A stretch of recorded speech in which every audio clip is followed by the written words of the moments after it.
In this video we're going to look at using rational exponents, in other words exponents that are fractions. So we will have a base raised to a fractional exponent, and we use P and Q for those exponents.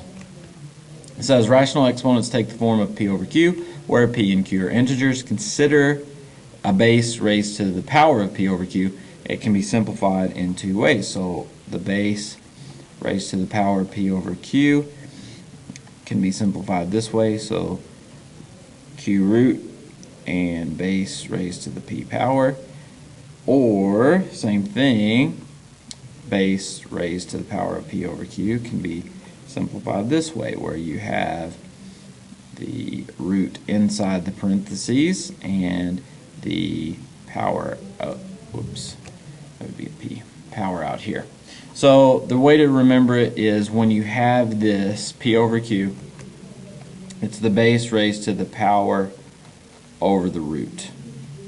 So power over root. So notice here P is the power, so it's, when you simplify it, it's going to be the power you're raising to, and the root is on bottom, so Q is the root, so we take the Q root in both cases. So power over root. And sometimes I draw this picture, so we have the ground here, you have a little flower like this, flower and power rhyme together, and then you have the roots of the flower down below. So root on bottom, power on top, power and flower rhyme, roots are roots. So if that helps, awesome. If not, forget it. Okay, now for example 1, we have 64 raised to the 1/2 power. So 64 to the 1/2 power. So it's power over root, so we're going to take the square root and then raise that to the first power. So basically it's just the square root. Remember, when we take the square root, we don't have to put a 2 right there, but it's implied to be a 2 there if we don't write anything. So 64, square root of 64 raised to the first power, so that's just equal to 8. So easy enough there. Raising to the 1/2 power, same thing as taking the square root. Example 2, 36 to the negative 3/2 power. So remember our exponent rules from the previous lesson. So that would be 1 over 36 to the positive 3/2 power. So it's power of 3 and a root of 2. So and remember, again, back to this, it's a negative exponent, so we move it to the denominator and make the exponent positive. So we apply that rule. Now we have 1 over 36 to the 3/2 power. So it's power over root. So third power square root. So you ask yourself, do you know 36 to the third power? No, I don't know that off the top of my head. So do I know the square root of 36? Yes, I do. So that's the one that I want to work with. So I take the square root of 36 inside like this, and then we'll raise that to the third power. So 1 over that. So the square root of 36 is 6, so I get 1 over 6, and then we still have to raise it to this third power here. And if you just work that out, 6 times 6 times 6, that is 216, so it ends up being 1 over 216. And we would want to write it 216 here instead of 6 cubed. Alright, so it's just power over root. And you could raise 36 to the third power and then square root that, but that we don't know 36 to the third power. So I chose to take the square root first and then raise that result to the third power. Again, you could raise 36 to the third power and then square root it, or square root 36 and then raise that result to the third power. So you can go in either order, so pick the one that seems the easiest to you. Alright, so that's it for example 2. Let's go on to example 3. Alright, example 3 here, we have negative 8 to the 2/3 power. So it's important to note that this negative 8 is in parentheses. So the negative 8 itself, including the negative, is being raised to the 2/3 power. So negative 8 to the 2/3 power. So we ask ourselves, do we know it's power over root, so we can square it and then take the cubed root, or go ahead and take the cubed root and raise that to the second power. That's what we're going to do, because I already know that the cubed root of negative 8 is negative 2. So it would be the cubed root of negative 8, and then we will square that. So power over root. So power is 2, root is 3. So cubed root of negative 8, that's negative 2, and then square that. So it would be, in the end, a positive 4. So you have to be careful with the negative, and you have to determine, is it raised to the power also, or is for example, if we just had negative 8 to the 2/3, then technically the 8 is raised to the 2/3, and then we have a negative 1 in front. So you need to be careful with the way that it's written and how you handle it. All right, example 4, we have 81 to the 3/2 power, this, all raised to the 1/2 power. So we have to apply our exponent rules here, and we have to do our outside to inside rule, so we multiply outside to inside. The exponents are multiplied, so 3/2 times 1/2, that's 3/4. So we end up with this, 81 to the 3/4 power. So then we have to work it out. It's power over root, so we can either raise 81 to the 3rd power and then take the 4th root of that, or take the 4th root of 81 and raise that to the 3rd power. That is actually going to be an easier way to do it. So we'll do 4th root of 81 first, and then we'll raise all that to the 3rd power. So if we use our power chart, we can see 3 to the 4th is 81 right here, so that means the 4th root of 81 is 3. So that equals 3 raised to the 3rd power. The 4th root of 81 is this 3 right here. So 3 cubed then is just 27, so final answer 27. Alright, let's move on to example 5. Alright, example 5, we have the cubed root of z times the 6th root of z times the square root of z. So in most cases when you're simplifying these and you're taking roots, you want to rewrite them using rational exponents. So the cubed root of z is the same thing as z to the 1/3 power, power over root. Z is raised to the 1st power here, but we're taking the 3rd root, so z to the 1/3 is equivalent. Power is 1, root is 3. Cubed root, same thing as z to the 1/3. Next, we have the 6th root of z. So that's z to the 1/6 power. It's a root of 6 and an implied 1st power there. So power over root, 1/6, times the square root. So z to the 1/2 here. The square root of z is the same thing as z to the 1/2. The root is 2, the power is 1. Okay, now we can apply our exponent rules. I'm going to put a little dot between these. We're multiplying all of those. So when you multiply like bases, you add their exponents. So we get basically this, z to the 1/3 plus 1/6 plus 1/2. So if you get a common denominator and you add all of those together, you would get z to the 6/6. So 6 over 6. So in other words, z to the 1st. So in other words, it ends up just being z. So you would have to establish a common denominator of 6 here for these 3 fractions, and you would end up with 6/6, which is the same thing as 1. So after all of that, the answer is just z. Alright, now example 6.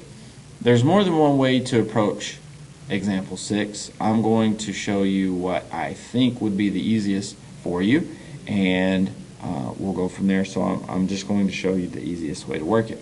So we're going to convert this into a fractional exponent in the beginning. So if you notice this whole quantity right here, we're taking the 4th root of it and then squaring it. So instead of working through all of that, what we're going to do is use our power over root.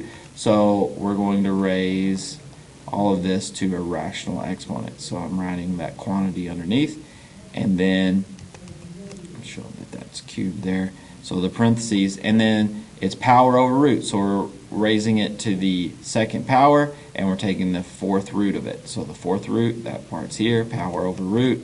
Power was 2, that's this. So in other words, that's just that quantity, 16x to the -1, y cubed, all raised to the reduced 2/4 to 1/2. So we're actually just taking the square root. So what we can do is bring the 1/2, use our exponent rules, outside and inside. 16 we'll raise that to the 1/2 power, so 16 to the 1/2 power, times, do outside to inside here, we're multiplying, so it's the exponents are multiplied. -1 times 1/2 is x to the -1/2. That's just -1 times that 1/2. Outside to inside, the exponents are multiplied. Okay, back up a little bit. There was an implied 1 for that 16, so it was 1 times 1/2. That's where that 1/2 came from. -1 was the exponent for x times 1/2. -1 times 1/2 is -1/2. And then here, y has an exponent of 3, so 3 times 1/2 is 3/2. So y to the 3/2 power. So now we can start simplifying. 16 to the 1/2 power, that's the same thing as taking the square root of 16, so that's just 4. This x to the negative 1/2, I don't want any negative exponents, so I need to take that into the denominator and make the exponent positive. So x to the 1/2 goes down to the denominator. And then y to the 3/2, we really can't simplify that anymore, so we'll leave that way. And that would be our final answer. So 4 times y to the 3/2 power all over x to the 1/2 power. And that is simplified. So let's look at example 7 next. Alright, for example 7, we have a negative 1/2 power outside here. So what we're going to do is bring that in as an exponent to each of the three terms. This, and this, or each of the three bases there, I should say. So we'll get 36 to the negative 1/2 power. P to the, the 36 had an implied exponent of 1, so it's just 1 times negative 1/2, giving you an exponent of negative 1/2. The P has a 2/3 exponent, so it's 2/3 times negative 1/2, so that's negative 2/6, or I'm going to make it negative 1/3. And then it's Q to the 1/5, and we're raising that to the negative 1/2 power, so you multiply outside inside, those exponents are multiplied. So 1/5 times negative 1/2 is negative 1/10. Okay, so you notice here we have all negative exponents, so we're actually going to do 1 over all of these things. We've got to move them all to the denominator, so we need 1 as the new placeholder up top, and it'll be 36 to the 1/2 power, P to the positive 1/3 power, Q to the positive 1/10 power. So now we applied our exponent rules. We moved the negative exponents down to the denominator and made them positive. Now we'll simplify one little bit here. 36 to the 1/2 power is the same thing as taking the square root of 36, which is just 6. So final answer here, 1 over 6, P to the 1/3 power, Q to the 1/10 power. And that is it for number 7. Alright, example 8 here. We have 2x to the 1/3, and it's multiplied by this whole quantity, so we actually have to distribute in here. And we have to do numbers times numbers and variables times variables. So 2x to the 1/3 times x to the negative 1/3, we have to do this. So 2 times an implied 1 there is 2, and now x to the 1/3 times x to the negative 1/3, we actually have to add, we're multiplying like bases here. The base is x, and we add their exponents. So 1/3 plus a negative 1/3 actually becomes x to the 0 power. And we'll fix that in a minute. And then we have 2 times negative 2x to the 1/3 times negative 5x to the 4/3. So numbers times numbers. 2 times negative 5, that's negative 10. X to the 1/3 times x to the 4/3. We're multiplying like bases, so we add their exponents. So 1/3 plus 4/3 is 5/3. So x to the 5/3. X to the 0 power will just become 1. Anything to the 0 power is 1. So x to the 0 power becomes 1, so it basically is gone. So we have 2 minus 10 x to the 5/3 power. So that would be our final answer there. 2 minus 10 x to the 5/3. Alright, now one more, example 9, and we'll be done with this video. Alright, in example 9 we're solving. So here's how we handle these when we're solving equations that have rational exponents. We want to get rid of this rational exponent, so the way we can do that is raise it to the reciprocal power. So we'll raise it to the 2/3 power. If we raise this side to the 2/3 power, we have to raise this side to the 2/3 power. When we raise this side to the 2/3 power, those actually cancel because 3/2 times 2/3 is 1. So those go away, and we get x minus 1 equals 27 to the 2/3 power. Alright, so back to this. So we have 27 to the 2/3 power. So we need to ask ourselves, do we know 27 squared? Well, that would be a little difficult. Okay, not good. Do we know 27, the cubed root of 27? And we do, that's 3. So that's the way we want to handle that. So x minus 1 equals the cubed root of 27, all raised to the second power. So the cubed root of 27 is 3, so I get x minus 1 equals 3 squared. So x minus 1 equals 9. Add 1 here, add 1 here. So x equals 10. Now, x equals 10, and that's great, but anytime you raise to an even power, So we did that here. We raised it to the power of 2 and then cubed. We took the cubed root. So we did raise to an even power here. We squared it right here. Anytime you introduce that in your algebraic process, you must check the answer. So we have to do that. So we bring this x equals 10 back into the original equation here and make sure it still works. So we have x is 10 minus 1 to the 3/2 power is supposed to be 27. So 9 to the 3/2 power is supposed to be 27. So we have 9 to the 3/2 power. So we ask ourselves, do we know 9 to the 3rd power? No, not really. Do we know the square root of 9? Yes, we do. So let's do that. We'll take the square root of 9 and then we'll raise it to the 3rd power. So the square root of 9 is 3.